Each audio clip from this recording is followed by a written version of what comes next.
You all know that BP Solhar College is celebrating our Golden Jubilee year from August 2021 to August 2022. So as a part of our celebration, we, Career Guidance and Information Center of BP Solhar College, in collaboration with Internet Quality Assurance Cell of our college, organizing this national seminar on the topic Quest for Career Opportunities in Humanities and Social Science Study, Problems and Prospects of Northeast India. So we are just going to start our seminar, and you are most welcome to this special national event, because we are just celebrating our Golden Jubilee year. I am happy that you also become a part of our celebration. At the most, in the very outset, I would like to offer our prayer to Almighty God. May I request Sir Sama Sir to light the lamp and formally inaugurate the seminar.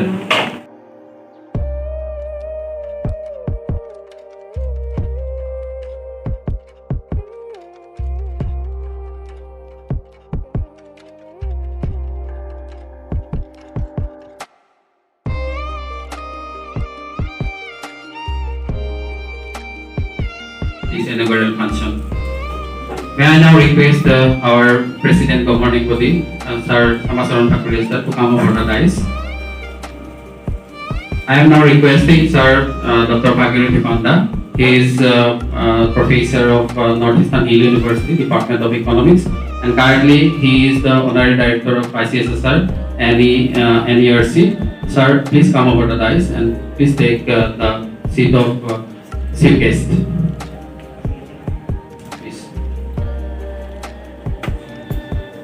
May I now request Honorable Distinguished Guest, Dr. Nilufal Deka sir, to come over the dais.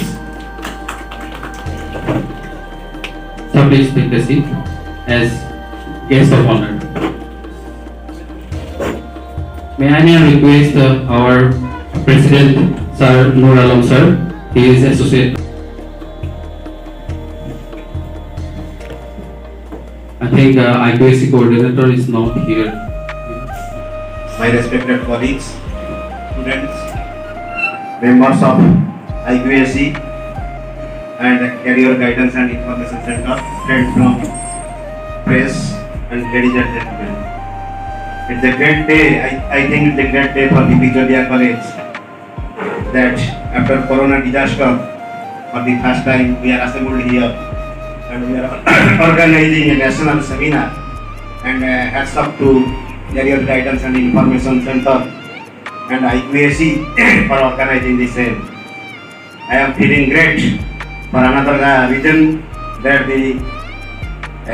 I was associated with Career Guidance and Information Center from the very beginning, from its inception since 1995, and I am happy today that the Career Guidance and Information Center, in collaboration with IQAC and financed by ICSSR, is organizing a national seminar. So from that point of view, I am very happy. I must thank ICSSR for financing this today's event, and I thank the organizer for inviting me to conduct the proceedings of this inaugural function. So let us start our business. We will conduct the proceedings. I request Professor Inku Devi.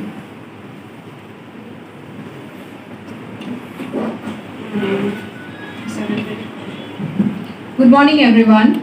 I welcome you all to the national seminar.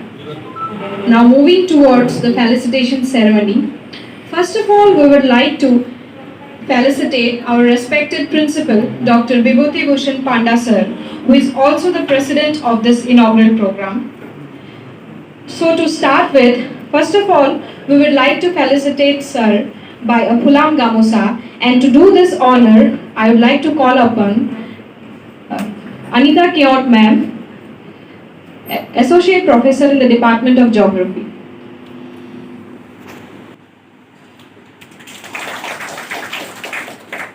Thank you so much, ma'am.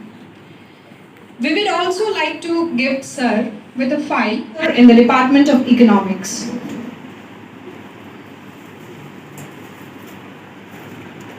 Thank you so much, ma'am.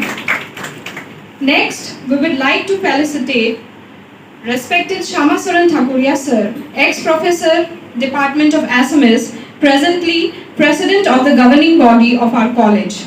He will be felicitated by a Fulam Gamosa, and to do this honor, thank you so much, ma'am.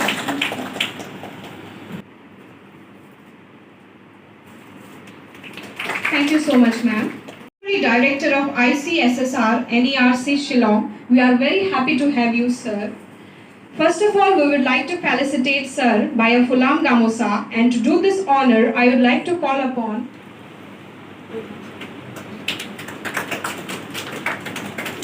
Thank you so much, ma'am.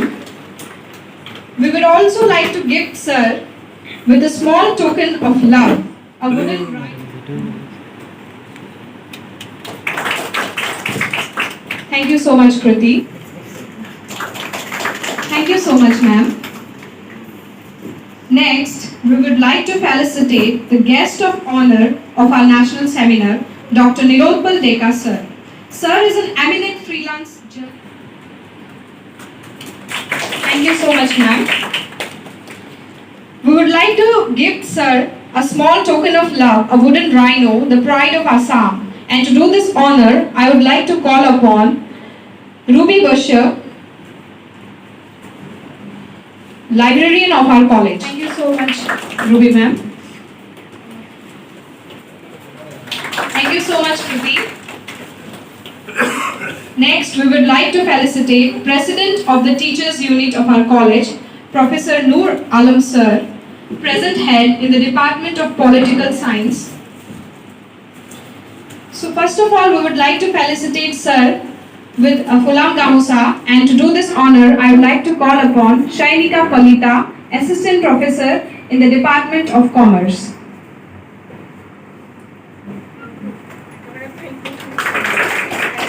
Thank you so much, Shainika. We would also like to gift sir with a file, and for this, I would like to call upon Shainika itself. Come.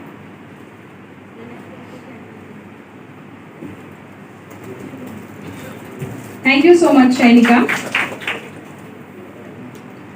Next, we would like to felicitate the IQSC coordinator of our college, Dr. Binay Krishna Medi, sir. Thank you so much, ma'am. Felicitate ma'am with a Fulam Gamosa. And we welcome you, ma'am. Thank you so much. Thank you so much.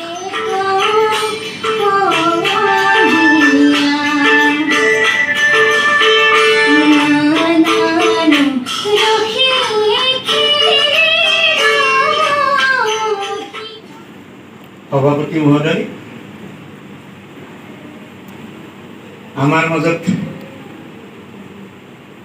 উপস্থিত থকা আমাৰ technical সেশনৰ কাৰণে আমন্ত্ৰণ কৰি অনা চেয়াৰপাৰসন doctor Bhagirathi পাণ্ডাৰে, আমাৰ মাজত উপস্থিত থকা সমল ব্যক্তি হিচাপে উপস্থিত থকা ডক্টর নীলোৎপল ডেকাদে, মঞ্চত উপবিষ্ট আমার মহাবিদ্যালয়ের শিক্ষক গোটৰ শ্রদ্ধাৰ ডক্টর নীলোৎপল ডেকা ডাঙৰীয়া, আমাৰ মহাবিদ্যালয়ৰ শিক্ষক গোটৰ মাননীয় সভাপতি নুৰ আলম ছাৰ, আমাৰ মহাবিদ্যালয়ৰ Economics, Northeastern Hill University, Shillong, and present honorary director of ICSSR NERC Shillong, Sir Professor Dr. Bhagirathi Panda, distinguished guest, journalist, writer, and advocate, the Guwahati High Court, Dr. Nilotpal Deka sir, Honorable President Teachers Unit, Sir Noor Alam, respected. It's raining heavily and I had to stop my car for about half an hour before reaching here. From the airport area to here, it is raining very heavily.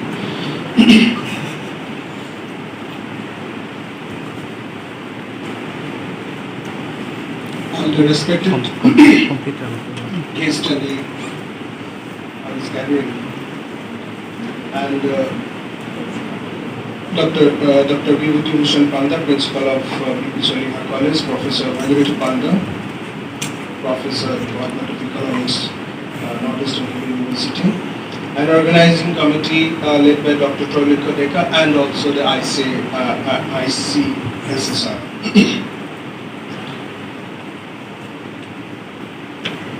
I've been contacted by Dr.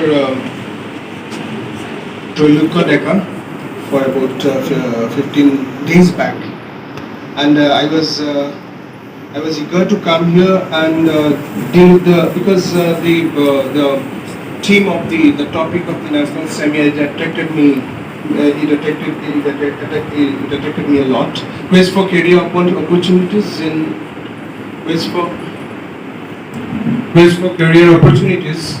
in humanities and social science study, problems and prospects of Northeast India. I myself belong to the state of Assam.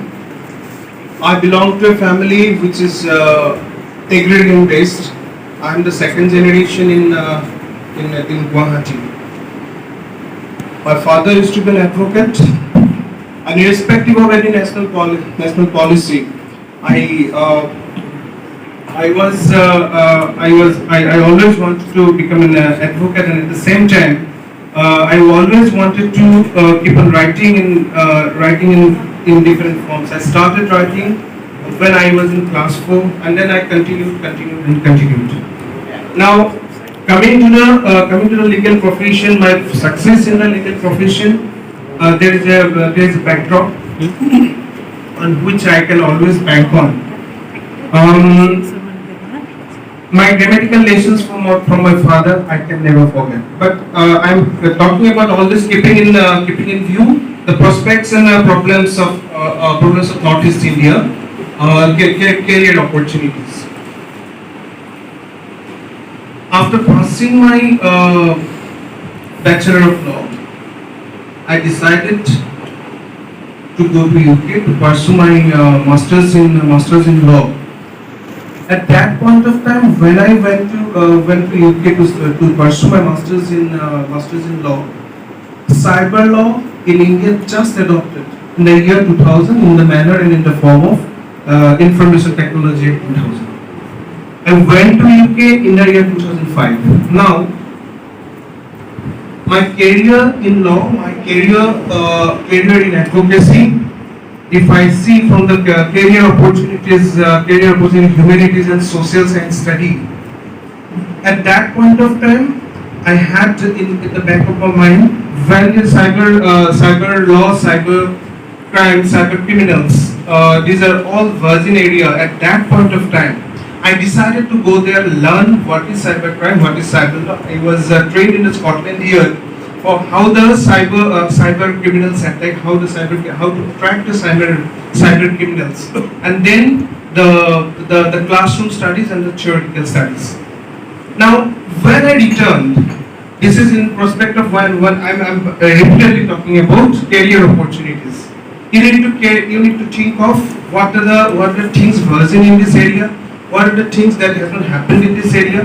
So now, coming back to Guwahati, Assam, nobody, not even my friends, not even my family members, never thought of that I'll come back from there. Then when I came back, since it's a very virgin area, there is no law, there is no mechanism how to deal with the cyber law and the cyber criminals. Then I had to invest a bit. I had very quickly registered one NGO. Then I started organizing seminars in different parts of Assam and in different parts of Northeast, keeping all the police professionals and the police officials and the legal professionals and the business houses together. So I organized the seminars. Now people has at least come to know. I started sometime around 2007, and people have at least come to know what is cybercrime and what is cyber. People have started lodging FIRs in the year 2008-2009. Before that, there was not a single FIR lodged under the Information Technology Act when I came back. And there starts the opportunities. You need to see whatever the humanities subject, whatever the science subject, whatever the national education policy at that point of time and now, irrespective of anything, you need to see what are the things that is version, and you can see the prospects, and first you need to look at the problems and then the prospects. Now, while I was, as I have told you that I have very quickly registered for NGO. Now, if you see my, if you see my CV, you will find five master degrees. Now, why these five master degrees? I have not done MA in sociology, MA in political science, MA in English, MA in education. It's not like that. It was a requirement as I progressed in my profession, as I progressed in pursuit of career opportunities in humanities. The NGO was registered, and then I need to get some projects for the NGO. So how do you get the projects? Because in the NGO at that point of time, there is no one holding a master degree in master degree in social works. So I had to do it. So I did it for that. Then as I progressed in my career in advocacy, there is a requirement because the multinational companies are coming up. I did master in business law at that point of time. Career opportunities again. So you need to seek your career opportunities. You need to, if you are doing a masters in philosophy, you are doing masters in sociology. If you are doing masters in education, you need to see how you can build up your own career, staying in your homeland, hometown, home village. You need to first study the problems, and then you need to see your career, how it can grow gradually. And while sitting here, coming here, I have got the abstract of the research scholars here. The first thing that got my attention, got my mind, is career opportunities as a vegetable wholesaler in Kamruk. I never thought of. Then I saw another one, music education. Music education is lagging behind as far as the Northeast is concerned. The Satriya dance compared to Bharatanatyam or the South Indian Odissi Nitya, it's still lagging behind. There is a vast opportunity even now as regards the Satriya dance is concerned. Borgit is as regards the Borgit, there is vast opportunities. The studies are yet to meet. Looking at the studies are to be developed. Looking at the career opportunities, when you come to this seminar, when you talk about the opportunities in a particular area. Then writing and literature as career. I have seen in Delhi there is one big company called Accenture. Accenture, what it is doing? It is doing content writing. Along with the other works they have, it is doing the content writing. And there is a lack of content writing in the entire world. There are, like we see a tourism website, like we see a website for car manufacturer. The contents, who write the contents? Then the blogs are there, various blogs are there, but still there is a lack. And Accenture in Delhi, they are making money in crores, not in 100 crores, 1,000 crores, because of the content writing. Can we think in this particular region about that content writing? You need to build up one company. You need to look at the people who can write, and then group together. Then office is set up, a corporate structure is given, and then we write. First we need to see the opportunities in that. Then we need to study the websites worldwide. Then we need to study the websites that have been hosted and uploaded from Guwahati or for that matter from Northeast and Assam. We need to see that, make a study. Then we can do the career. We can see the career opportunities in content writing. If I speak, I can go on speaking like this non-stop for another 1 or 2 hours. So I think there are several issues I have noted down after sitting here. So I think it's I think the research scholars are waiting to present their seminar papers. But whatever I said, the very few points that I have told about just now, cycle over, then the career opportunities, music, board games, software, then there's career opportunities as a content writer. I'm very happy to see the professors, assistant professors, and the assistant professors here because of the fact that they have, even if they have studied outside, they have decided to stay here, and because I'm happy because there is no brain drain.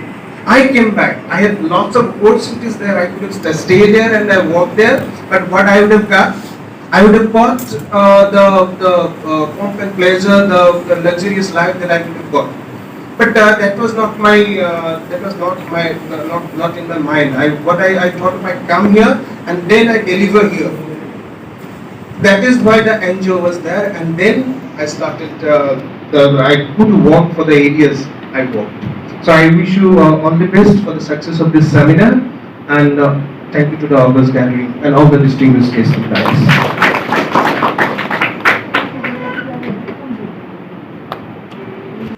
Now, friends,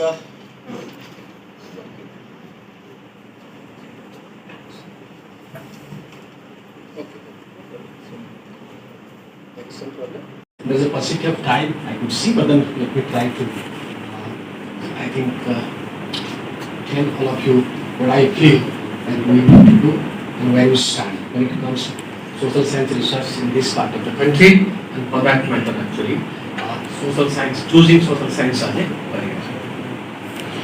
Why the friends, why this increased interest in social science and social science research all across the country?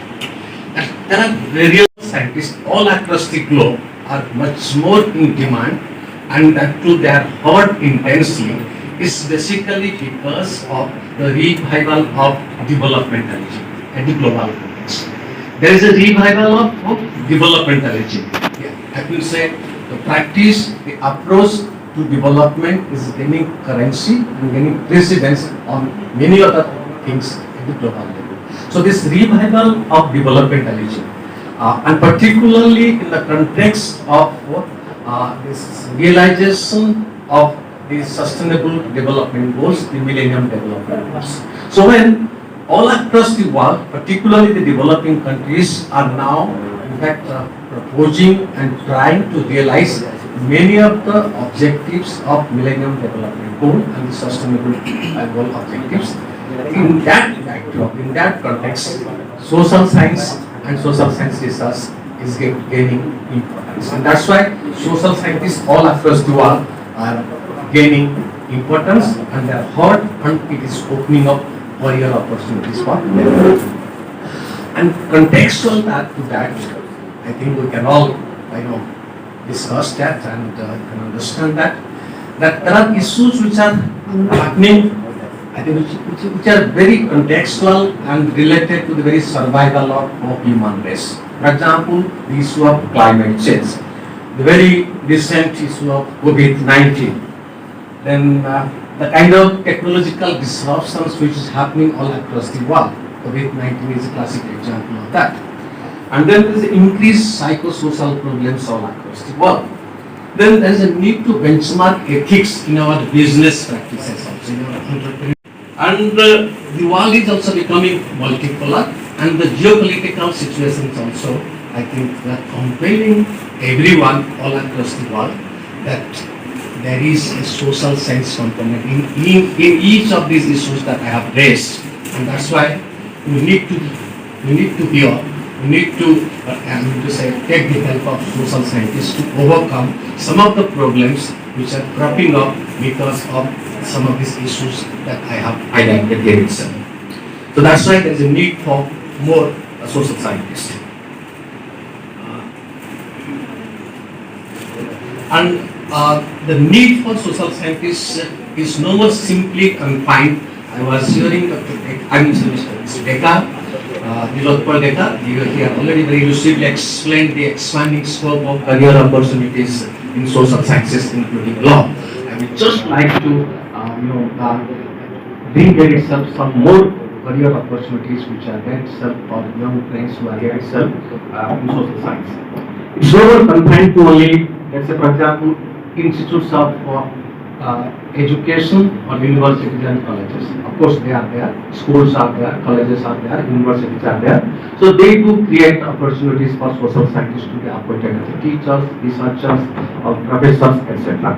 But there is also, I think, if they look at the whole global landscape, you would find there is increased need for social scientists in corporate houses also, business houses, corporate houses, in I think world developmental institutions, whether it's World Bank, whether it's IMF, it's ILO, UNICEF, and then a lot of I think global NGOs also are there. It's Oxfam, for example, one example. So there are a couple of global NGOs also who today require more of social scientists than ever before. So from multiple sources, we do have a necessity for social scientists today, the contemporary one.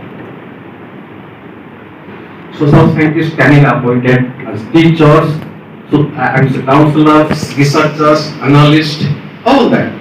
I think we could think of and visualize.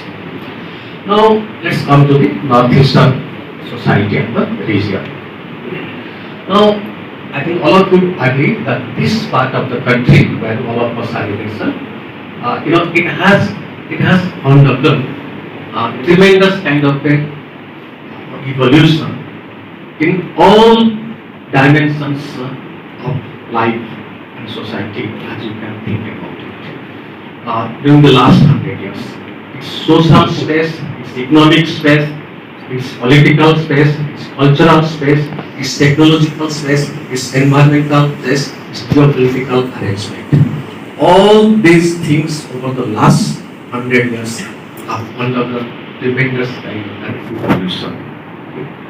And along with that evolution, it has also, it is also posing a lot of challenges. I think many of these challenges, and in fact, we are unable to solve perfectly, basically because there is a lot of complexities embedded in social science issues in all these problems. And this only, I think, with concerted effort, very efficient and focused effort can be undertaken by, I think, trained social scientists, then many of the problems that I have just mentioned and which have come up as challenges today in the Northeastern society can be taken care of.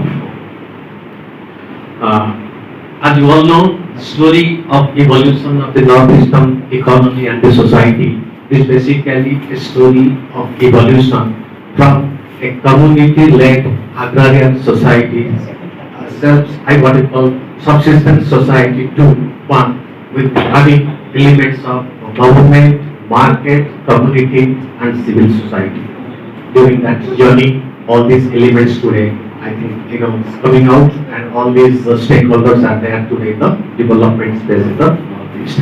Along with that journey, also, we are experiencing today increased youth unemployment. Today, the youth unemployment in this part of the country, to go by the 2018-19 data of National Sample Sector Organization, is one of the highest, almost 7.8% in the urban sector, almost close to 7% in the rural sector, and that is one of the highest in the country. So the young people here in this part of the country, they require jobs. They are becoming more aspirational. And Northeast, which was at one point of time was a net exporter of human power to the rest part of our country, today, Northeast, which was yesterday net importer of people from outside the Northeast, today is a net exporter of human resources, particularly young people from this part of the country to the rest part of our country. So they have become more aspirational. Then this part of the country has seen a lot of levels. Partition, post-partition, the development of this part of the country got case to the high security concerns of Delhi. So who do much of development got case to a kind of a center periphery model wherein everybody conceptualize and explain development in terms of money coming from Delhi and then being spent through the institution of contractors. And that kind of a center periphery dependent model took away whatever entrepreneurial spirit was there in this part of the country with the people and with youth. So in the process, what happened? That development is all about entrepreneurship, and entrepreneurship is all about the client, taking advantage of the manpower, the rivers, the rivulets, the forest, the mineral and the human resources of this part of the country to a great extent going to the oblivion. So that's why, keeping all these things in mind, today Government of India has initiated a macro development strategy for the development of this part of the country, and that's called the Act East policy. And Act East policy is being projected as the macro development strategy for the development of this part of the country, which will undo 60 years of dependent model of development that was thrust upon the northeastern part of the country. Today, when you look at the geopolitical and developmental space, and you carve out a map of South Asia, Southeast Asia, and East Asia, and put it there itself, and bring a map of all these three regions taken together, and position there itself the Northeast. You would find the Northeast is at the center of this, I think, the design, imagine, and projected conglomeration. That means it's not in the periphery now, it's going to be at the center of this envisaged development space, which is coming up by taking these three regions: Southeast Asia, East Asia, and South Asia. They are Northeast center. So economic activities, social activities, cultural activities, environmental activities are all going to happen in future in this part of the country. And when it starts,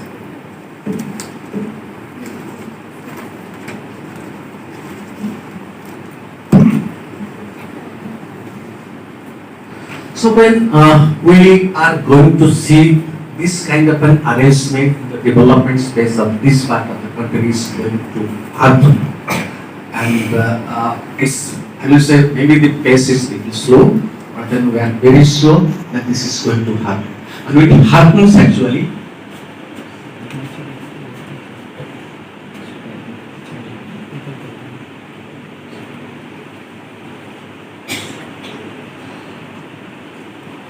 okay, so when all these things are happening, this also requires that we prepare our young people to take up the kind of developmental challenges which are coming up, which have started coming up and are going to come up in days to come with increased intensity. And there comes the role for preparing young social scientists in this part of the country. As it stands today, I think all of us would agree that during the last 60-70 years, we have been able to, in this country, scale up social sciences. So we have scaled up as a quantitative expansion of social science all across this country during the last 60 to 70 years. And the scope of social science also has increased. Today, under social science, in our ICSR arrangement, we do not simply take economics, political science, education, etc., etc. We have also accepted management, law, commerce, environmental sciences, music, literature in social science. So the scope of social science we have expanded, and accordingly also are enhancing by proposals which are coming from these kind of departments or disciplines also. Now when the scaling up has happened and the scope of social science has expanded, but one area where we have not been able to do much, in fact we are lagging behind, happens to be quality research in social science. And this is one of the area which is only, I think, was back, I think, to reach that global level, and particularly to be ranked amongst the top 200 universities and kind of research institutions at the global level. So there is an increased need to improve the quality of social science research and quality of study in social sciences in our country, and for that matter in this part of the country. In addition to that also, today when we are aspiring to be a global leader, let me tell you friends, why I think this NEP 2020 In addition to many other dimensions, issues that it's going on and wants to, I would say, solve and overcome and then give a roadmap for development. One of the issues which is very important in itself is internationalization of higher education, globalization of higher education. Let me give you some very important data in itself. One of the objectives of NEP 2020 is to increase the gross enrollment ratio (GER) in higher education. And when it comes to the north, look at for the India or for the country as a whole, the gross enrollment ratio (GER) in higher education is like 27.1%. Okay, for the whole country. And when it comes to the northeast, there are 5 states in the northeast which are below even the Indian average. The world average, I think, when it comes to the gross enrollment ratio, is I would say when it comes to many of the developed countries, more than 90%, 85-90% kind of a thing. For the whole country, it's 47.1, and it's for our country. And when it comes to the northeast, there are 5 states, including Assam, who are below the national average. And when it comes specifically to Assam, the GER in higher education for Assam is only 18%, which is abysmally low. So there is an immediate need of increasing the gross enrollment ratio in a state like Assam, which is one of the lowest in the country. Not the lowest, but one of the lowest in this country. The other indicator of, I think, higher education is the student-teacher ratio. Now look at actually where is the global benchmark is like around 12-13. That means for every 12 students there is one teacher. When it comes to the country, as a whole, our own country, it is almost like 29. For 29 students, we have one teacher. When it comes to the northeast, 5 states, including Assam, they are worse compared to even the national average. So there is an immediate need to improve upon the student-teacher ratio in a state like Assam. So how can we be global educational power with these kind of indicators which nowhere match the global, I think, benchmark? Okay. Then there's another reason why I think we need to work on this issue of globalization of higher education. That's all about the economic rationale. Economic rationale, what is that? So look at it, and that's why I think we have to think about this. I think tomorrow when the Northeast becomes at the center of the developmental space, which I was talking about just 2 minutes before, I think we need to prepare the Northeast also to take up that kind of a responsibility, envision responsibility. Now what is that exactly? Let me share with you. You look at the developmental arrangement all across the world historically. You would find at one point of time, I'm talking about the modern development, I'm not going to thousands and 2000 years of development, where India has its own share and doing. But then I'm talking about very recent, last 250 years of development. Now in the modern era of development, Europe was at one point of time the manufacturing hub of the world. Most of the products were being manufactured because of the industrial revolution in Europe. Subsequently, Europe lost this advantage because of increased labor cost. And then manufacturing base shifted from Europe to other parts, like for example United States of America, or for that matter to Japan, to Southeast Asia, etc.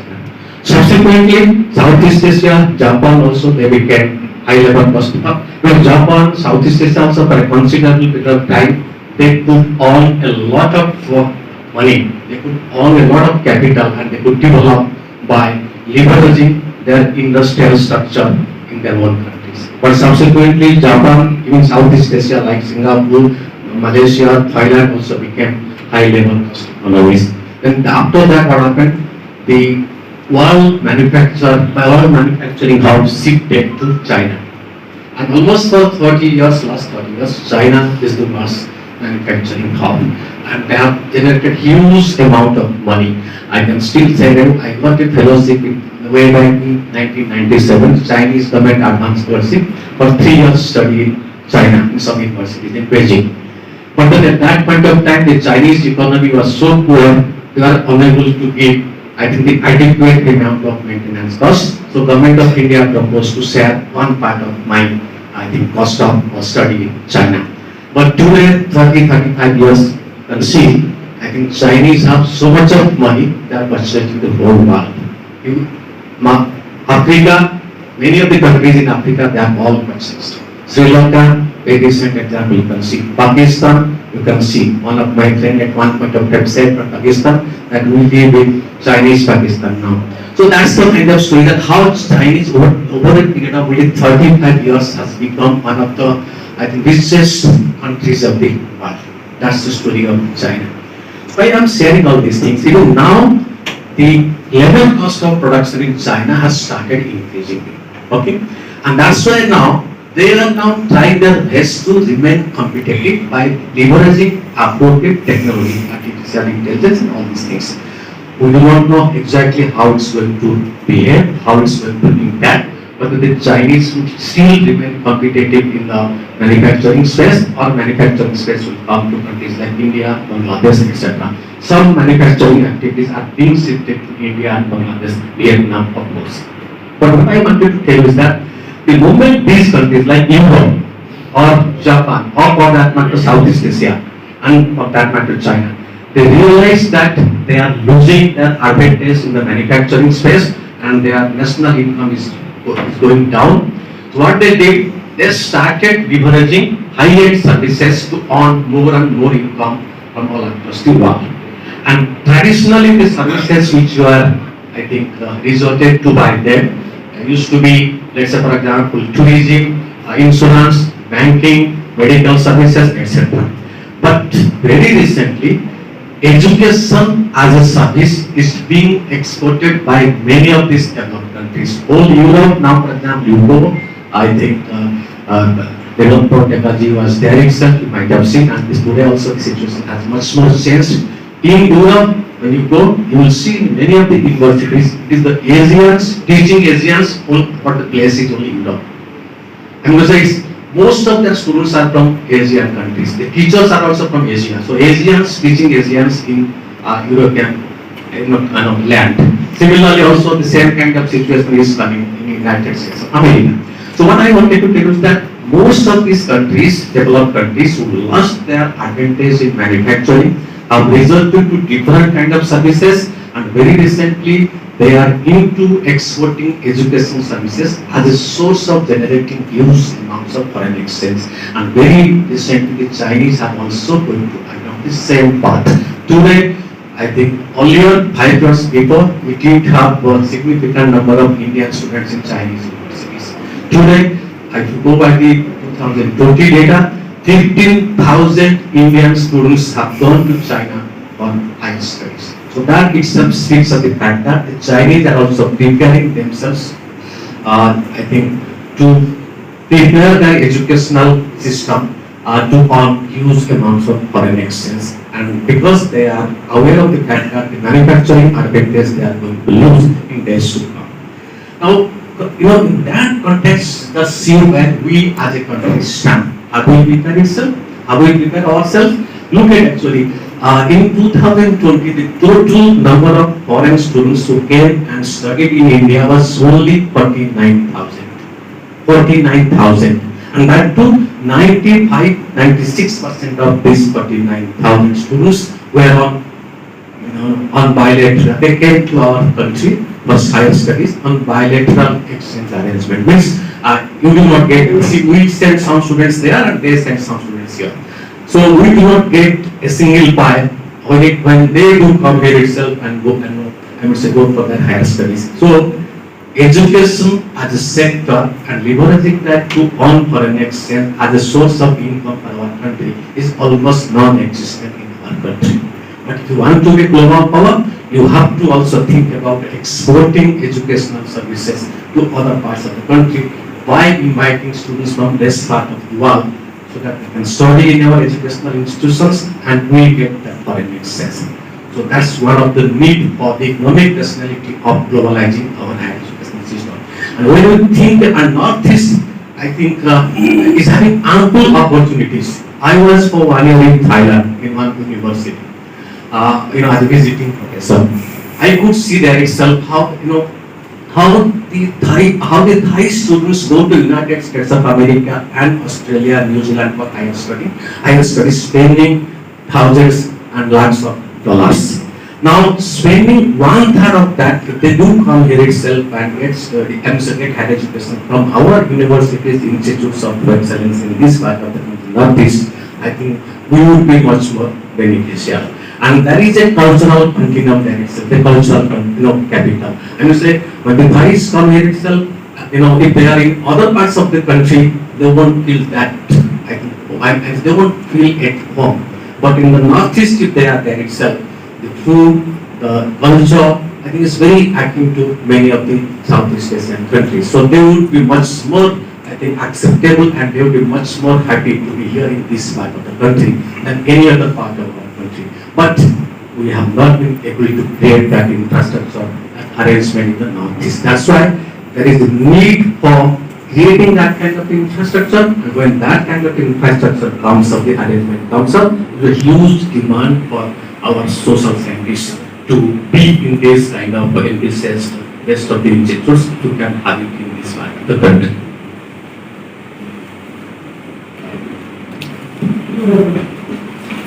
Then let me very briefly touch upon the issue of why to research in social sciences. Okay? That's very important for each one of us. One of the, as a researcher, I have felt it, and I would just want to share with you. I just want to ignite all your minds, particularly young researchers and friends who are here itself. Many of the researchers that we have done in our country, and more so in this part of the country, are an analysis of the situation. For example, if I am doing a poverty study, I would write, okay, this much of poverty has increased, this has declined this much, this area is having more poverty, that area is having less poverty. So we have mostly gone for this kind of descriptive research. But we have not been able to catch particularly the process aspect in social science. If poverty is there itself, why does poverty continue that case? Why does that one area is having less poverty in other part of the country, or other area in this part of the country is having less poverty? So, see, issues in social sciences, they are being influenced by a lot of social factors. It's not simply economic, political, sociological, cultural. There are a number of reasons for which poverty continues and behave in a particular pattern. So a social scientist needs to simply go beyond his discipline boundary, and he has a good understanding in sociology, rural sociology, the polity, the empowerment aspect, and the legal arrangement. I think he or she can become a good social scientist. So the content what I wanted to tell you is that we need to explore much the connect between theory and practice. Let me give you one simple example. I was working with Government of India for almost 7 years in different committees in the Rural Development Program called MGNRAGA, Nagarbera, which all of you know. MGNRAGA, when the bureaucrats initially, I think they were bringing it up, they rolling it out as a development practice, and then develop the methodology to evaluate. Mostly they used to go by the traditional method of evaluating it. They were evaluating MGNRAGA and the success of this program in the plane of income and employment. How much of money it's going to create, means in terms of wages, and how many mandates through this program the government could create. When we work with this program, many of us like John Grace, myself, Ashwani Kumar, many of the academicians, and that's one of the beautiful arrangements that they did. So we tried to recast the whole MGNRAGA in a matter sense theory of capability expansion, where it says that development is not all about only income, it's more than income, it is capability deprivation. If a society is suffering from capability deprivation, even if you pump in income, it can't develop that much. So I have very less time, otherwise I could have very lucidly explained what's the difference between income and capability, but I am constrained with time. But so that's why if you see the NRAGA as a development practice and its design, you will find it has been recast in the very recent theory of practice of sustainable development. Sustainable development has three goals, three components. One is the economic sustainability, the social sustainability, and the environmental sustainability. NRGA will try to recast in that kind of enhancement. When the program is rolled out, people work that itself, particularly the poor people, they work that itself, they get some income. So that's the economic aspect of Nagarbera in sustainable development framework. The social sustainability through NRGA, I have visited almost 22 countries in NRGA for NRGA evaluation, very integral areas as members of different committees, and we have seen how this program has mobilized particularly women in a state like Andhra Pradesh. SSGs have come up through NRGS. I mean to say, so a lot of it has led to creation of a lot of social capital, social networking, and then participation. So the social dimension of sustainable development relates to what we call, bringing in, embedding the participation in, element in development. Development is not all about only income; it's also equally important. How is this income comes? How does this income come through? So that's the element of participation, the social capital, the networking, and that was embedded in NRGS. Then the third one was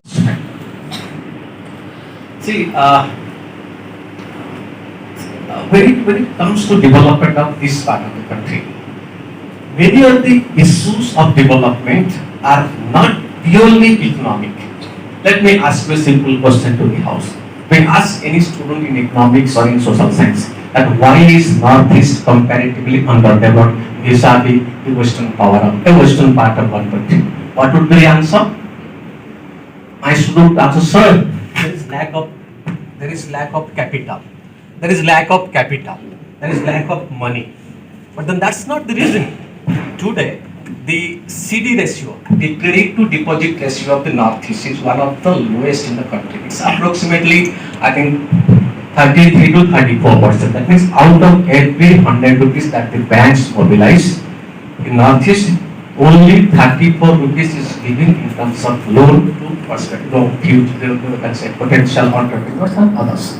Whereas the country's average is around 76%. That is, out of every 76 that the banks mobilize in the country, 76 rupees given in terms of loan for, I think, business and entrepreneurs all taken together. So what do they say? This situation. That means the money that the banks mobilize here, a great portion of that money goes to other parts of our country for investment that's not being invested here. So capital deficiency being a reason for economic development is not the only reason. There are other reasons. And you ask the bank people, why don't you lend out money to the young entrepreneurs, would-be entrepreneurs? The banks would say, so we are interested, but then they are not interested. Then you ask the young people, they will say, oh, we are interested, the banks are not giving. So that's a disconnect. What is that disconnect? The disconnect is that maybe the property rights are not well defined in this part of the country. I'm going to say banks always require some kind of equality. And in many parts of the Northeast, the property is owned by the community in some tribal, states. So you don't have the property right. The property rights is not well defined. Secondly, I think Nagarbera is here. One of the reasons for high transaction cost in northeastern part of the country is basically because of the high cost of enforcement of contracts. When somebody does business, there is a contract arrangement, and many times when the contracts fail, there should be an efficient legal arrangement to solve it in a fixed period of time. But in Northeast, the cases continue for years together. That's also the same picture in the country, but when I'm talking about the Northeast, I thought, let me share. So the cost of enforcement of contracts is comparatively higher in this part of the country. Similarly, I think the issues of governance, law and order, all these issues taken together make the cost of doing business in this part of the country higher. So in economics language, we call it the high transaction cost. So that's why. And then what I wanted to tell you also, let me also little explain on that, the institutional factor. So, since the banks say they have money, but then they don't have demand. But young entrepreneurs say they want money, but the banks do not give them the money. So the disconnect is in terms of institutional factors. Property rights are not being defined properly. All those legal deficiencies, societal arrangements, these are all institutional factors. So the underdevelopment of this part of the country is not basically because of economic factors, it's also basically because of the institutional factors. And there is a need to do more of research on these institutional factors. We don't see the people, they do research that okay, there is no money, there is no infrastructure, so that's why development doesn't happen. It's not that. It's about many of these institutional factors, which few of them I have cited. So there is a need for doing more of research on these institutional factors and to find out in terms of appropriate methodology that to what extent factor X, factor Y, factor Z, I think detail the process of investment in this part of the country. So we have got more enlightened social scientists for this one, which in fact we need to, and the region is in dire need of it. And let me I can skip the next slide, which I wanted to what to do research. That's a scope for research and for your, let's say for example, in entrepreneurship, on artist policy, employment, unemployment, structural transformation, democratic transition and consolidation, social protection and inclusion, gender and development, concept of peer pressure and group learning equality. It shares the whole idea of advancing loan to the poor. In this concept of microcredit, microfinance, and it revolutionized the whole delivery of credit to the poor, totally changed. It so happened in Bangladesh, 97-98% of the women who got loans from these institutions, they repaid. The repayment rate was much higher compared to the formal institutions. And then how did Muhammad Yunus change it? He changed because he didn't go by the Western constructs of development. He said if there is information asymmetry, there is moral hazard problems, let's solve it by our own theory, our own understanding. So he brought in this social concept, social entrepreneurship and this group lending approach, peer pressure concepts. These are all his innovations. That is all about indigenizing social science research. Every time you will not have solutions to Western theory for our own Oriental developmental problems. That's why there's a need to develop, there's a need to indigenize social science. Look at I'm talking about history. Many of the tribal things in our Northeast, they do have a past, they do not have a history. They have thousands years of past, they do not have history. Now that is a need, and the history they have is a colonial history, isn't it? So there is a need to develop that history now. They have a history of thousands of years. Maybe it has not been documented. Time has come. Let's identify those unsung heroes in our freedom fighting. Go to them, document them, and then make it a part of our history syllabus. So there is a need to have deal on our syllabus in social science, and there is a need to bring in more of indigenization of social science in this part of the country and for the whole country as a whole. I think let me stop here itself. There's a lot of things to say. There's a possibility of time. So I hope I again thank with these words. I thank the organizers, I thank Dr. Panda, and then my PhD student and the faculty of this college, Philadelphia, for giving me this opportunity to come over here itself and share some of my own thoughts when it comes to social science research in the Northeast. Thank you so much, and I hope in the subsequent sessions will be more enlightening because all of us want our young students. We have a future, we have a demographic dividend, but it's time that we need to orient them properly, train them properly, so that tomorrow is in. I think our tomorrow is in their hands, and they can be leaders for the kind of envisaged new world that we think of where India and the Northeast can play their due role. Thank you so much. Of our nation in international fields and particularly of Northeast arena. So I hope that your lecture or address will open up a lot of scope. It has a lot of scope for improvement, and our research scholars and the paper presenters present here.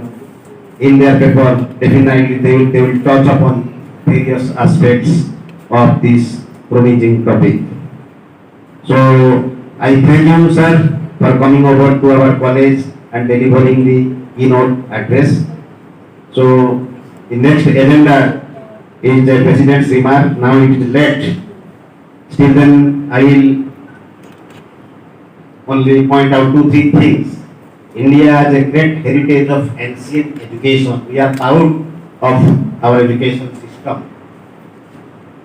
Actually, and unfortunately, most of the educated people now, those who are degree holders and master degree holders, they do not have, unfortunately, a lot of idea about our ancient education.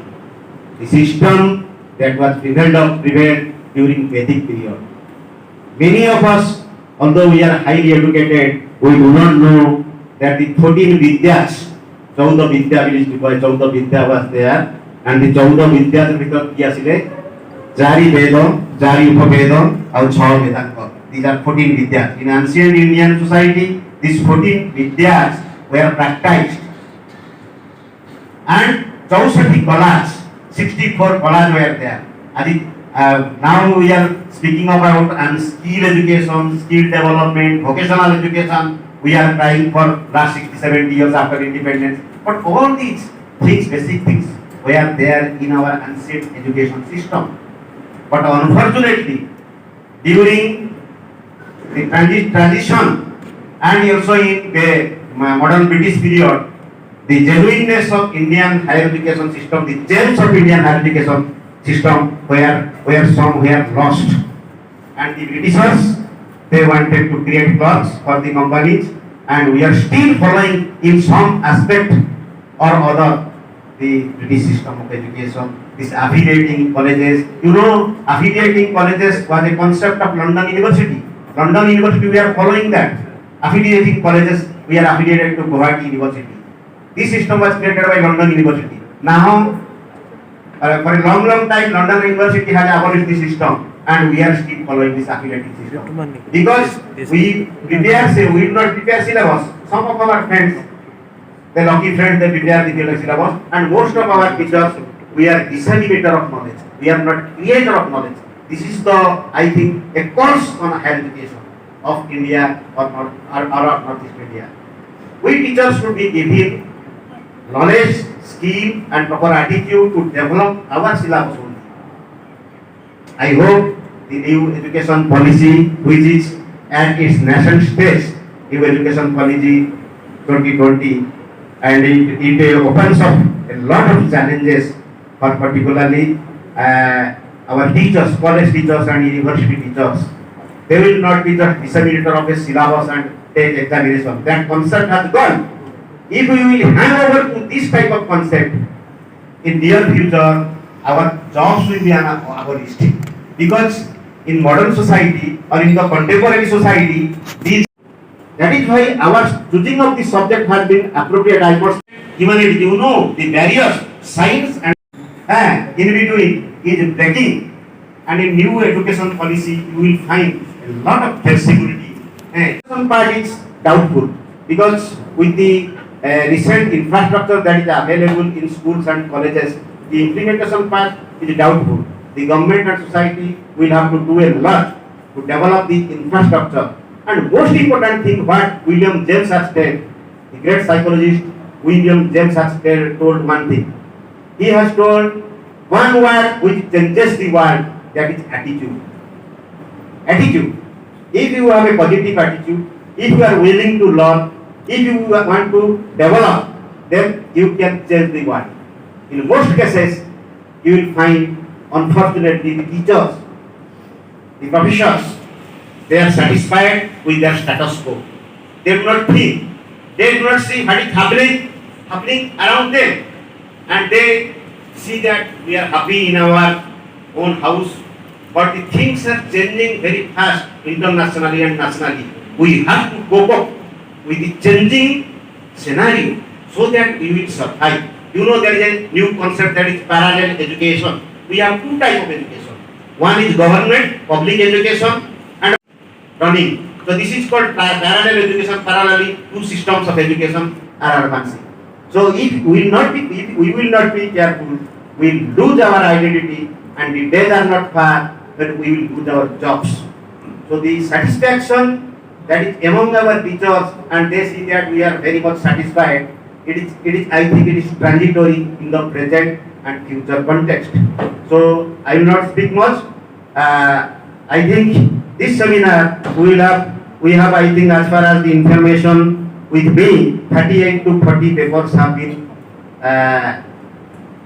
received by our organizers, and I hope in today and tomorrow we will have fruitful deliberation. Actually, dear friends, if we want to change Assam, if we want to change Northeast, we have to change. Nobody, no economist, no politician will change. Because we are the brain of the society, we are the teachers, we are the resource scholars, and we are the students. We are the brain of the society. So we should realize, actually, Hanuman in ancient Ramayana we saw Hanuman was cursed. He was cursed by one of his teachers that you will not know your own power unless somebody says so. He was cursed. So we do not know the power that is within us. So we should know our power. We should start reading. We should start doing something extra so that we can survive in this competitive world. So I must thank the organizers for just arranging this seminar, and I hope there will be fruitful discussion in both the days. Thank you. Yes, sir. Respected Principal and President Panda, sir. Respected President of Teachers Unit, Professor Nur Alam, sir. Coordinator of IQAC, Dr. Binoy Krishna Bedi, sir. Convener of today's program, Dr. Tolip Kadeka, sir. Chief guest of today's program and keynote speaker, Professor Bhagirathi Panda, sir. Guest of honor, Dr. Nilotpal Deka, sir. My respected teachers of our college, dear participants, and all present here. It is my privilege to present the vote of thanks on behalf of this two-day seminar on the topic Quest for Career Opportunities in Humanities and Social Science Study, Problems and Prospects of Northeast India. As the national seminar is being organized as a part of celebration of Golden Jubilee year of BP Soliha College, I offer my gratitude to the General Committee for the celebration of Golden Jubilee. I would like to thank ICSSR NERC for sponsoring this program. Without their support, it is not possible to organize this program. Along with that, I am thankful to NETFI Guwahati for supporting the program in publicity. I offer my sincere gratitude to the President Governing Body, Professor Samasharan Thakuria, sir. Sir, thank you for your presence and valuable inaugural speech. I offer my thanks to the Principal, Dr. Vibhuti Bhushan Panda, sir, for his presence and constant support to this program. Thank you, sir, for presiding the session. I would like to acknowledge my gratitude to President of Teachers Unit, Professor Nur Alam, sir. So thank you, sir, for being with us. I extend my heartfelt gratitude to our chief guest and keynote speaker, Professor Bhagirathi Panda, sir, for his gracious presence and in this inauguration session. Thank you, sir, for your thoughtful presentation. I must mention my deep sense of appreciation to Dr. Nilotpal Deka, sir, Advocate of Guwahati High Court, for his time and graced this occasion as a guest of honor. Thank you, sir, for your brief outline on the career opportunities. I also thank to the coordinator of IQAC, Dr. B.K. Medhi, sir, for his presence here. I extend my sincere thanks to all the faculty members of our colleges for their constant support and guidance. Without this support, it is not possible to start this program. Thank you, teachers. All the non-teaching staff are constantly helping in its various aspects organizing this program. So I thank each and every one of them. Without their support, it would not be possible to start this national level program. So thank you all of them. I must thank to the Students' Union of our college, along with them all the students of our college. Their helping hands is valuable for us. Thank you, dear students. I also thank to the media person who is present here. Now coming to the most important part of this any program, as we know that all participants are here. So I thank each and every one of the participants for coming here to be part of this our program. Thank you each and every one of the participants. Lastly, I would like to thank for everyone for their director, the event.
Last few centuries at least, largely through an accumulation of techniques and skills.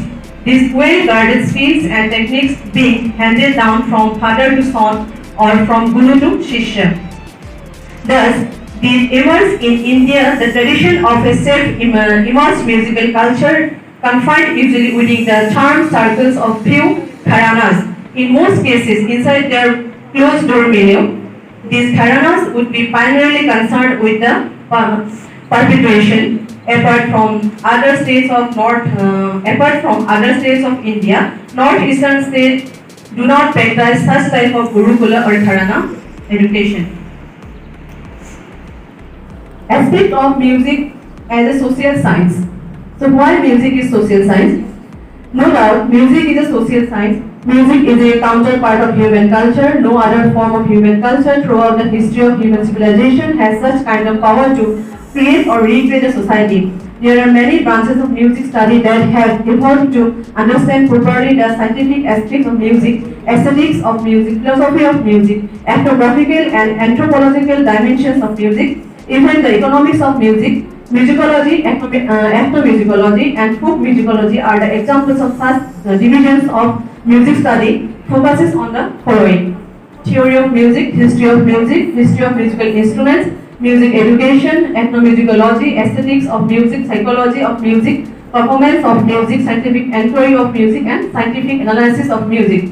In order to answer the question, is music social science, one must first determine the term social science. Let us analyze what Harvard and Enfield propose. Social science are, I take it, those branches of knowledge which in themselves raise and so build up or pull down in preparation for rebuilding our social system. Now, is music powerful enough to take part in the human life in such an extent as it could be held responsible for the construction and reconstruction or in general the evolution of the social life? Once we find out the answer of this question, the one in the title gets solved automatically.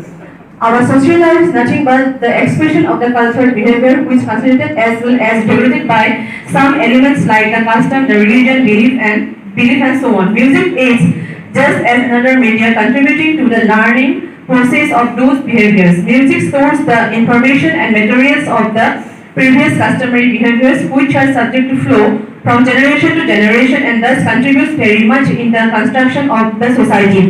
The positive history of any civilization shows that music has played a vital role and the music had the organizational power to motivate people by making people subscribe to a particular ideology.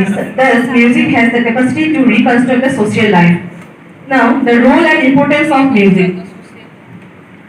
To foreground the present topic and to establish the motivation in the present topic, the following may be frankly verified with regard to the environment of northeastern region that is available for a student to learn and grow. Whether the system in the present schooling is proving space or children to have the childhood experience and to discover their natural interest. Number two, whether there is opportunity for a child to be happy and study without having to face unnecessary competition and comparisons. Number three, whether the social system, especially government school or private school system, is facilitating through promoting the experimental learning environment. And number four, whether government school system has a provision and space in practical ways to incorporate fine arts like music, dance, drawing, drama, and others. Whether education in the true sense is helping the individual to be mature and free and to blossom in love and goodness. Unfortunately, even a casual verification proves that there is not any space for any of the above. Is it okay? We feel that it's 10 minutes now. So, sir, may I conclude? Some, very quickly in 1 minute. There is read the point. Music and other disciplines, aspects of music. Singing and psychology, music and acoustics, physics, music instruments, then music therapy, music and mathematics, music and geography. In Northeast India, music education comes under the arts education, which other disciplines, that is visual arts, theatre and dance international curriculum framework 2005. It is indicated in the curriculum that music education with other disciplines of art education should be available as compulsory subject up to class 10. The curriculum document suggests that learning should be emphasized rather than teaching and the approach should be participatory, interactive and experimental. The document indicates the need for awareness about the importance of arts among parents, school authorities and administrators. That resource persons, academician and my paper presenters. Today I am going to present a seminar paper on the topic, a study on the scenario of COVID-19, online education and its impact on career opportunities. It's a joint paper presented by me. I am Marjana MS, Assistant Professor from the Department of Management at Choiga College, and my co-presenter, Dr. Rina Kolita, HOD, Department of Education, Choiga College. I will not go with the introduction. I will immediately come to the statement of the problem. The COVID-19 crisis is having a devastating effect on the education and career opportunities of young people. Since the outset of the pandemic, more than 70% of youth who study or combine study with work have been adversely affected by the closing of schools, colleges, universities and training centers, according to an analysis by the International Labour Organization. The disproportionate effect of the pandemic on young people has exacerbated inequalities and risks reducing the productive potential of an entire generation.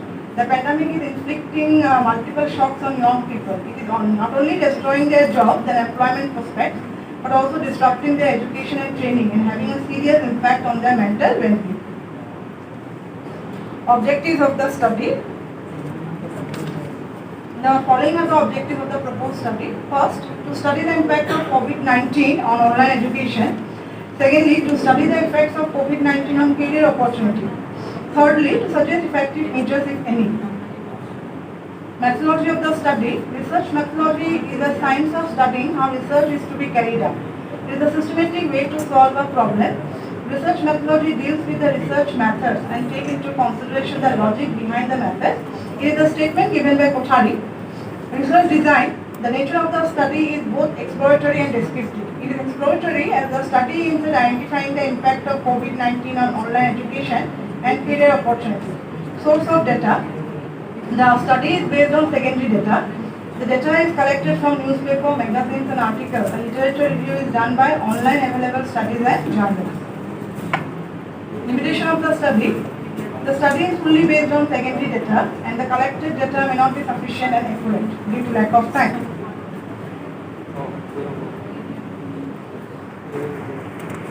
Then, discussion. The COVID-19 health crisis is an unprecedented shock that is transforming the lives and livelihoods of individuals around the globe.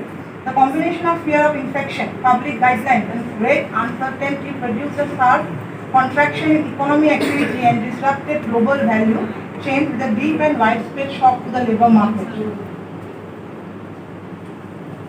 Findings of the study. The COVID-19 pandemic has created the largest disruption of education system in human history, affecting nearly 1.6 billion learners in more than 200 countries. Closures of schools. A very good afternoon, respected resource person, Sir Nirupal Dekha sir. I have been, for the first time I am seeing sir in flesh and bones. I have been always writing, I have always been reading articles of sir in Assam Tribune. So I am very privileged that from Guwahati itself, I belong from Guwahati itself, and today I got the opportunity to see sir in Nagarbera College. So I am highly overwhelmed by seeing sir and all the dignitaries present here. After lunch, we all feel sleepy. So bear with me for 8 to 10 minutes. I will try to sum up as fast as possible. So my topic is, this is part of my topic related to my research. I have been doing my research under Dr. Prashanta Sharma, Professor, Department of Commerce, Guwahati University, and myself, Ghulam Umar Ahmed. I am research scholar as well as assistant professor at NEF College, Khawatusi Lokra. The part of my research topic is that career opportunities as a vegetable wholesaler in Kamrup Metro. Very micro sense of topic. We generally don't pursue how a wholesaler earns in Kamrup Metro. Basically, we don't see a wholesaler concept of wholesaler in rural areas, but in urban areas like Kamrup Metro, there is a prominent business going on in wholesale business of vegetables. So vegetables, we all know. Just now we had lunch. We had the privilege of having lunch, and we got vegetables, 2 dishes of vegetables, and vegetables are such type of things that we cannot be ignorant of. If we don't have vegetables, then our dishes are incomplete. So we need to have vegetables for our nutrients as well as for our satisfying our tasting buds. Now, a part of vegetable industry is production, then there is marketing. Without marketing, production is baseless.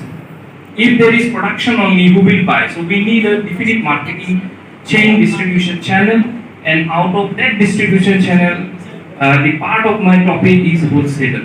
So how wholesaler is important to us? Because wholesaler is the connecting line. They are the transferring force between a retailer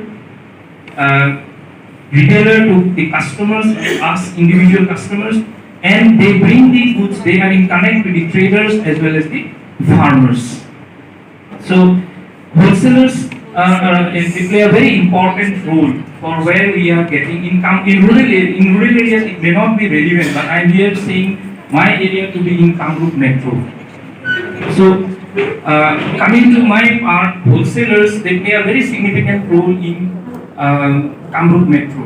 And Kamrup Metro is such a diverse demography that Kamrup Metro consists of some rural areas in near about 15 meter.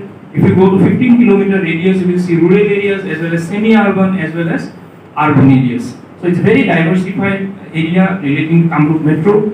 And coming to that part, wholesalers. My topic is related to wholesalers, and wholesalers. We have a concept that wholesalers may not be earning well, but that is totally we may totally ignore that part, and we can see that they are very good earners. Okay, I'm just summing up the whole abstract of my submission here. I'm not going point by point. So we have a delusion that wholesalers, they are not earning well, but some of the wholesalers who have been doing business from 25 to 30 years, they are earning more than 1 lakh of rupees per month, more than. Okay. So another wholesalers are there that was known as paria vendors. If you have got the opportunity to visit in Fancy Bazaar, and my two areas is Fancy Bazaar and your Borsuk area, Pamoi wholesale market. If you have the privilege to visit there, you will see outside of the complex there are certain vendors.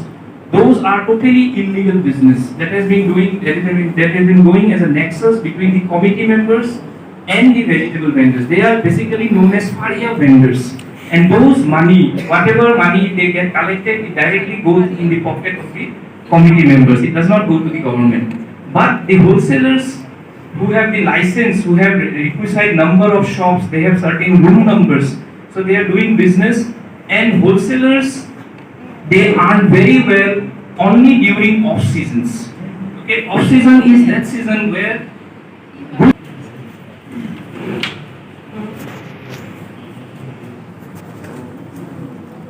I am Dr. Rakesh Roy, librarian from Morigao College, Morigao. The topic of my paper is Career Opportunities in Library and Information Science with special reference to Northeast India. So we all know about something about library and the career, that is the librarian.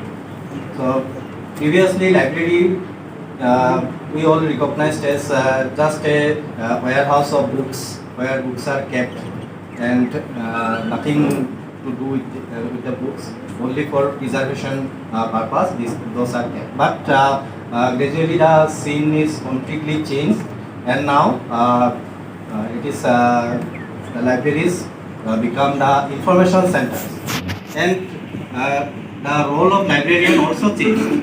Nowadays the librarian must be aware of all the developments going in the world. So I have choose this topic for this paper. So this paper analyzes the different career opportunities in library and information science. I have divided the topic paper into two parts, mainly two parts. In the first part, I give the information about the institutions which provide library and information science courses, and in the second part, the job opportunities in Northeast India are discussed. So we all know that our northeastern part is very remotely situated geographically in our India. So the green part is northeast part, and it is consists of 8 states, including Sikkim. In 2012, it is recognized by the government as the northeastern states. So there are 8 states. The main objective of this study is to know the institutions which provides these courses, that is library and information science courses, and the different job opportunities in northeastern states. The methodology is used is a totally theoretical method, and different related literature are studied, and different websites are also searched for the information from different university libraries, and different job related websites are also searched. So there are different career options in library and information science. The institutions provide different courses. These are some courses. First of all, this is a certificate course, which is termed as CLIS, which is Certificate in Library and Information Science. Then diploma courses are there. The certificate and diploma course, both courses are duration of 6 months or 6 months to 1 year. In some institutions, they provide. To be a winner, we need to have a proper or definite ambition. And as you should say, it is said that a sheep without rudder is like a man without ambition. So herein lies the importance of career planning. Career planning is just exploring oneself in a better way, or it is just, basically it is a set of definite planning to move in the future for in terms of job and opportunities. Now, due to the change of globalization and the advancement of technology, the world has changed. So happens in the field of literature also. In the field of literature, in terms of job and opportunities, there are numerous ways which are unfolding, and the traditional ways has been changed. So literature can be, in my opinion, can be looked after from two dimensions. That is literature as a personal practice or exercise, or as a professional exercise. First of all, let me tell what is literature as a personal practice. Literature is about to liberate oneself. Literature is an artistic form. It is an expressive medium of our thoughts. To consider a piece of writing as a literature, it needs to have some kind of quality like artistic, stylistic, universal appeal, and permanency. But when we are saying literature as a profession, it refers to a profession, it refers to a livelihood. So literature grows in oneself the qualities which make himself or herself ready to go for a profession. Those qualities are like reading, speaking, listening, writing, comprehension, composition, critical thinking, and then mass audience referring, public speaking. These are some of the qualities that I feel personally that these are grown especially with the literature. So, before going to present my paper, I am going to indicate what are in my paper as headline and what are not included in this paper. First, introductory part that I include, then materials of the study, methods of the study, discussion of the study, then significance, and next concluding part including career opportunities in humanities and social sciences. Including these, I could not include here references due to my technical problem. For that I am sorry. Now, in my introductory part, first I introduce what humanities are. In this answer, humanities is the realm of knowledge where aspects of human society and culture is studied. It includes the subject of study that concern ancient as well as modern languages, literature, philosophy, history, anthropology, archaeology, human geography, law, religion, and art. In the Advanced English Dictionary, humanities is defined as subjects of study concerned with human culture, especially literature, language, history, and philosophy. In the Britannica, the humanities are those branches of knowledge that concern themselves with the human beings and their culture. The humanities include the study of all languages and literature, the arts, history, and philosophy. The modern concept of humanities goes back to its roots in the classical Greek paideia, which was the course of general education that started from the 5th century BC. The course was designed to prepare the young man for citizenship. In addition to this, we may also remember the humanitas introduced by Marcus Tullius Cicero and as a training program for the orators set forth in 55 BC. The concept of humanities finds its salt distinction from the divinity during the period of Renaissance human behavior. The social sciences cover the subject of study that are history, economic, geography, and political science. All these subjects have thematic intra and interconnectivity to study. Humanities and social sciences are now studied academically worldwide in the stream of arts. Various countries are concerned differently in time, and among these countries, India is turned south. These disciplines in India instituted from the remote past world-class universities were set in ancient India to study multidisciplinary learning and research. Humanities and social sciences possessed more faculties in these higher educational institutions, where main force of education was not only just acquiring knowledge for life, but also complete realization and liberation of the self. Numerous scholars came from these universities who later in life shared their knowledge in politics, economics, arts, and culture. At present, a large number of colleges and universities are established across the country, where these art subjects are taught among the native students and abroad.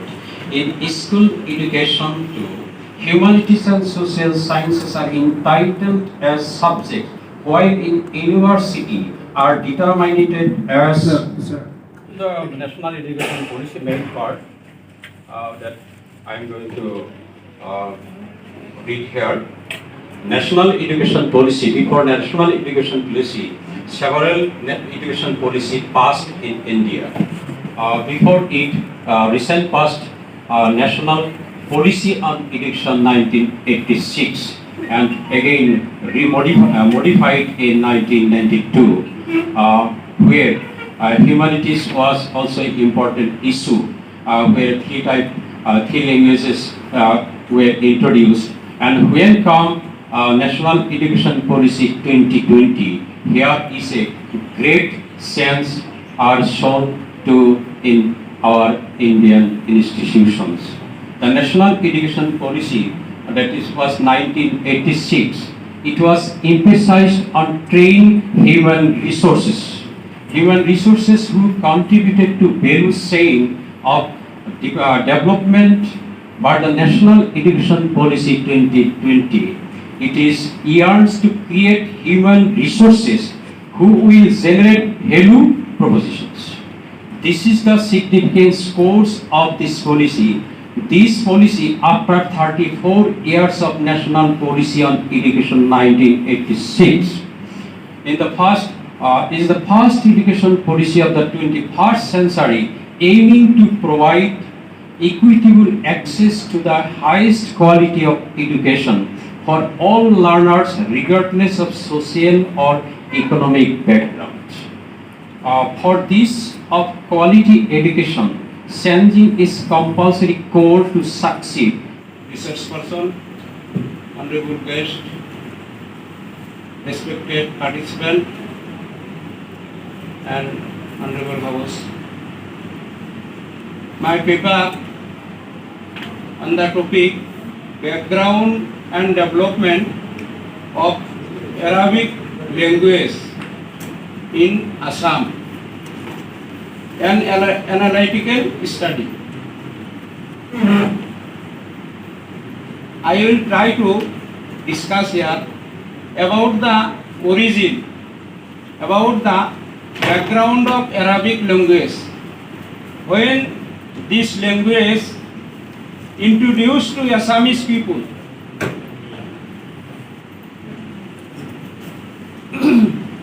Arabic language is one of the oldest languages of the world. It is the recognized language of United Nations Organization. In India, it was introduced by some, especially Muhammad bin Qasim, who introduced the Arabic language in India. In Assam, it was introduced by Ibn Bakhtiar. Ibn Bakhtiar, during the military commander of Kutubuddin Aibak.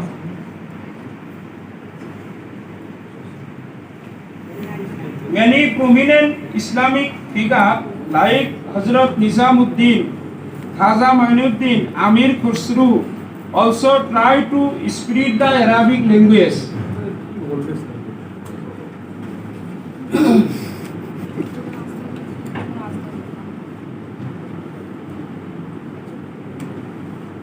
Assam is multicultural state of India.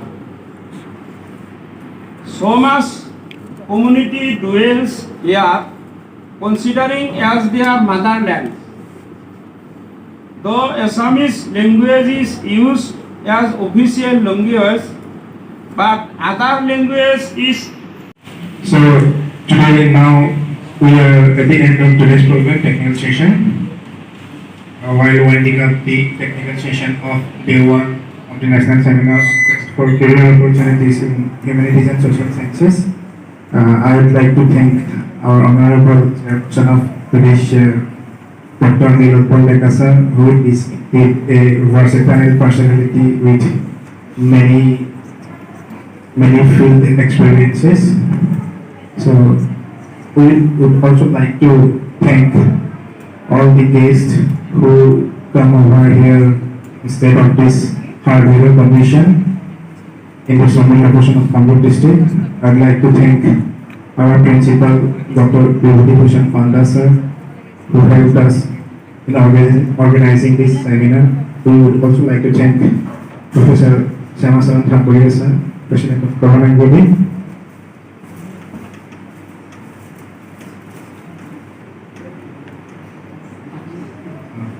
So we thank all the technical staff, including Pralas Methi, reporters, all the reporters, Dr. Sivani Mazumdar, Ms. Kriti Fupan, Ms. Inku Devi, Mr. Nur Najibur Rahman.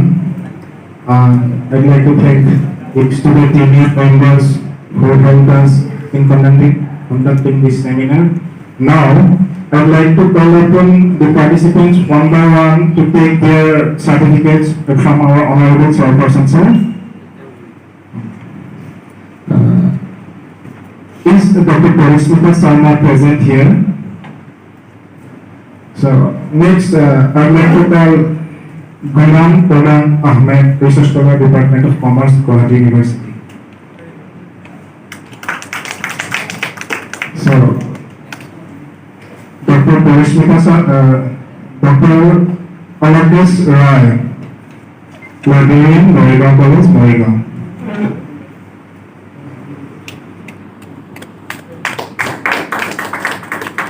Now, I would like to call Mr. Lokesh Kolidar, Subject Teacher, Stan Academy, Santoni Kamruk.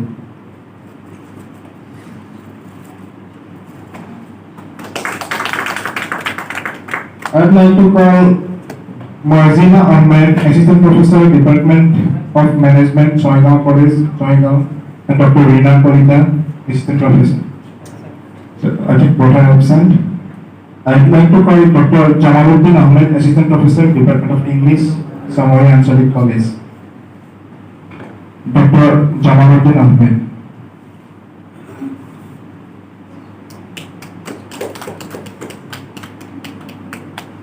Now, I call Dr. Atal Rahman, Assistant Professor, Victoria College, Alibati, Mazar sir.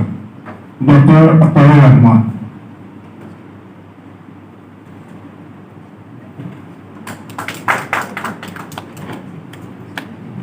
Thank you everyone.